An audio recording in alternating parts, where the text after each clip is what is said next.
Hello and welcome to How To Automotive. Today's video is all about the new extended reach Milwaukee Tools M12 fuel ratchets, the 3/8 and the 1/4 inch drive. I'm Brian Esser from How To Automotive, and I'm going to show you what these tools got.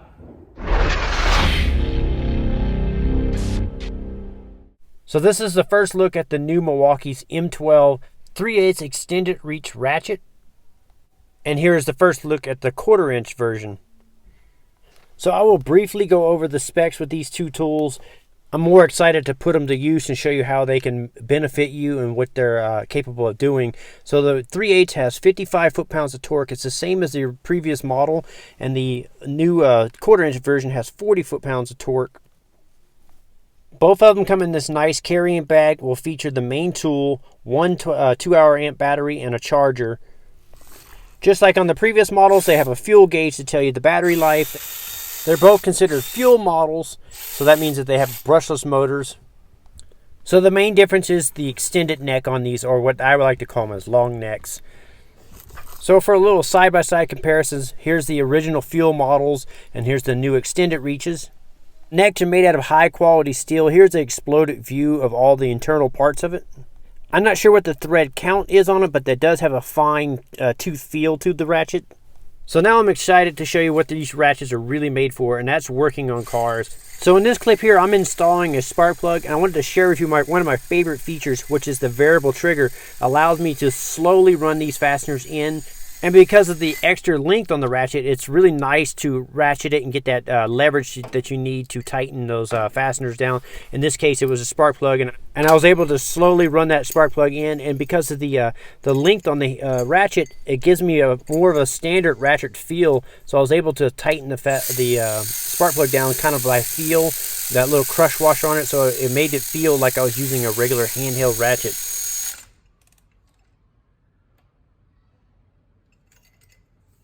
So this tool is made to get in those tough to reach areas with the extended reach on the neck there. And right here I'm tightening up the exhaust manifold bolt. I have a wobbly socket on it, and I'm using the 3/8 model here, and I'm running the exhaust manifold bolts in until they snug up. This thing has 55 foot-pounds of torque, and that's in either direction. So yeah, that's plenty of power to tighten these types of fasteners. Here I'm running the EGR valve in here. So working in these tight, confined areas such as engine bays is where this tool's really going to shine and where you're really going to get your money's worth out of them. And like I said, it has that feel where you can use it like a standard ratchet, you know, a handheld ratchet. It has that nice feel. You can feel the torque, and you can feel what's going on with your hands, you know, so it's not like robotic or anything like that. So here I'm using the 3/8 ratchet here to run in a bracket that's holding the cat on. In this particular job, I'm doing a head gasket, so I'm remounting all the exhaust manifolds that I took off previously. So the length of these ratchets is not just for the getting into tight spots, it's also for that added leverage when you're either tightening or loosening up fasteners. The ratchet is 11.5 inches long on the 3/8 model, and it's perfect for this type of work. So the next one up is the 1/4 inch ratchet. So the 1/4 inch ratchet I use a lot, probably more often than the 3/8, and I use it because I like to take apart all these little small fasteners with the 10 millimeters and the 12 millimeter heads on it, 8 millimeters, you know, bolt heads, you know. So in this application here, I'm installing the valve cover on this Honda here, and some of the fasteners are tucked up underneath the radiator core support there, so the reach of the ratchet to get in there is nice. You know, it makes it easy, such as right here. I'm underneath the core support, and I'm able to get to these fasteners. On the rear valve cover, it goes up underneath the cowling, and you can get back there with it. And also, like I said, the fine tooth ratchet in there makes it perfect for tightening these fasteners down by hand. You can really feel the control of it. So after I got the valve covers tightened up, I used the 1/4 inch ratchet to install the coils, and with the variable triggers, it allowed me to run those fasteners down and just until they're touched, and then I tighten them up by hand by feel. If you find yourself doing timing belts, taking the front timing covers off, especially on these Hondas, this is where this extended head will come in real handy. Right here I'm using the standard 10 millimeter socket, and I'm running in all the timing cover bolts here. And if you listen, you can hear me use that variable trigger and slow the tool down so I don't over torque these fasteners, because I'm torquing on plastic here, so it gives me control. And as you can see here, it's doing what it does best, which is get into those tight spots to get to those fasteners. You know, so this is going to be one of those tools that's definitely going to save you a lot of time. So I've only been working with them about a week, but I'm familiar with the original version. They work just like the original version, and I can tell you that they're quickly going to be my favorite tools in the box, where I'm going to be using, you know, day in and day out. There is a rubber boot that's available for these two ratchets to go over the head to protect it. I'm not a big fan of the rubber boots, but they're going to be sold separately. They're about $29 just for the rubber boots to go over it, the protective boots. So that is an option for you guys. Here I'm using it to put the throttle body back on. These are 12mm fasteners on the head of the bolts here, and so I'm running them in with the 1/4" drive here. And like I said, that feel that the ratchet has makes it nice for just tightening them down, not having to switch out to a regular ratchet.